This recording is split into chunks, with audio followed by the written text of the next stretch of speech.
Hey guys, Lauren Stamper here. I'm with the professor of new home sales, and we were just talking about down payment assistance, and I just wanted to let you guys know that not only does down payment assistance cover your down payment, but if there's some builder concession to add to the equation, you can actually get into a home for zero out of pocket. That's amazing, but also... Go ahead. But no, wait, I was going to say. There's more. All I was going to say is that we have inventory homes ready to move in, and we're typically paying about 3% towards closing costs. So what you can do is you can couple my 3% incentive that I have on my completed inventory homes and put it with the down payment assistance. Yes. And generally speaking, not all the time, but generally speaking, you can get in with zero down. Zero cash to get into a beautiful brand new home. And what else they can do, Scott, is if they've got some cash, not a lot of cash, but we can also structure a temporary rate buy down with the down payment assistance. So they can start at a lower interest rate and work their way up while we're watching for a refinance opportunity. So you mean that And, lower interest rate is going to be in a lower payment? Yes, exactly. And lower cash. Right? Win-win. And so why not get into a house now where you're going to build 40 times as much wealth as you are renting any property, whether it's an apartment or a house?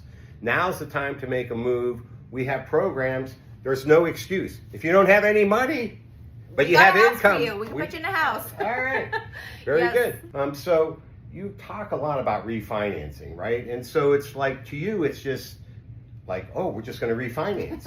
and to me, it's kind of like, well, that's going to cost money. Mm-hmm. And it seems like I'm going to have to go through a loan approval again. But explain why in a few years I might want to refinance.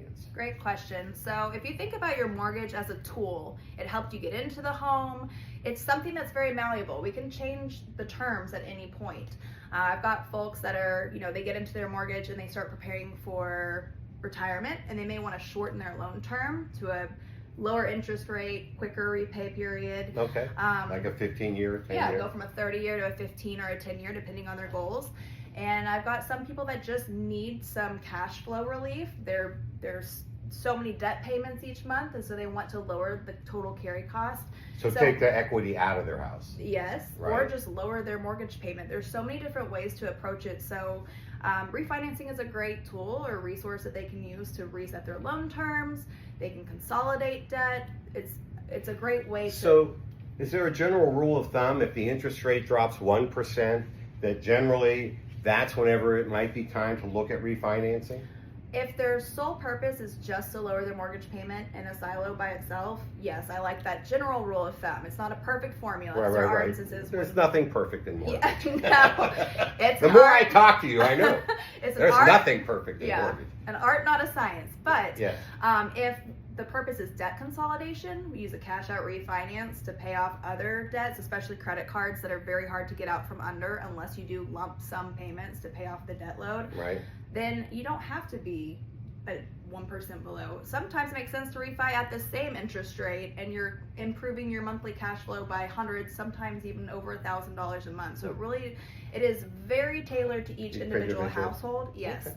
But it's easy for us to do the analysis and show them, and closing costs are rolled in 95% of the time. See, that's what I was just going to get to. But all this costs money. Yeah. It's easy. Oh yeah, but when you say roll the closing costs in, so that means then the cash isn't coming out of my pocket. You're not I'm not going to have to close. You're not writing a check. No. So it's basically a transaction at the end of the day that's going to help my finances. Yes. And I'm going to adjust the payment in such a way that best fits my current economic needs. Exactly. And just the same way that we give you options when you're preparing to purchase a home with the financing, we do the same thing when we're doing a refinance analysis. It's not a one size fits all. There's typically more than one option we have in how we structure the new loan. So our job is to educate you so you can make an informed decision on how we restructure things.